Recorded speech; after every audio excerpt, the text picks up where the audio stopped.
Hi everybody, I just thought I'd make a little video about trying to register a boat in Portugal. I'm only going to talk about my own experience with a Class D boat. So that's a small 3 metre inflatable boat for using in agua interior. So basically for the rivers, the reservoirs in Portugal. To say it hasn't been easy is an understatement. But basically, try and keep it simple. But for a Class D boat, as long as you bought it in Europe, because the main problem is if you buy it from outside of Europe, they don't like the invoice. If you buy it from inside Europe, they've got the proper invoice, and that's really mostly what they're concerned about. Also, I've been told you don't need to provide a conformity certificate, but the captaincy says you have to provide a conformity certificate. So anyway,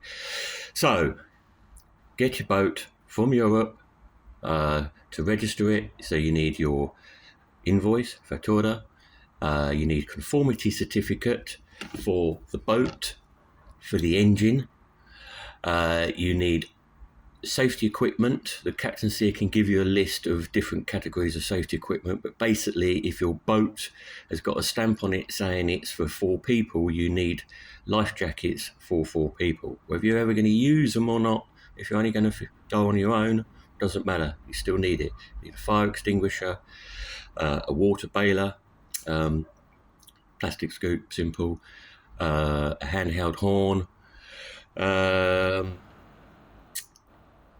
don't need an anchor, you don't need hand flares. Basically that information is from the captaincy for the classification that you want to register. After you've got your boat, conformity certificates, invoices, the next step is you go to DGRM, which are in control of basically the fishing licenses, the fishing vessels, etc., etc. There you have to go and show them all your documents.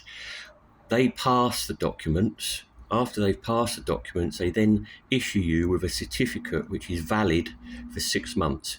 On that certificate, you need to state which captaincy you need to register the boat with. So for me, Lisbon, I'm miles away from Lisbon and miles away from the sea. We're completely away from the jurisdiction of the captaincy, but that doesn't matter. People say you don't even need to register the boat for inland waters, but all I know is the GNR will try and fine you if you haven't got numbers on the side of the boat. So let's just give them numbers on the side of the boat to see and try to keep them all happy. So go to DGRM, get your certificate.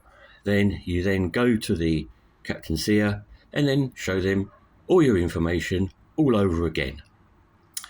For me, because I bought the boat from England and the conformity certificate, well, no, not the conformity certificate, but the invoice was from England, they didn't like it. Oh, we'll have to wait to decide. Well, they kept me waiting for 4 weeks.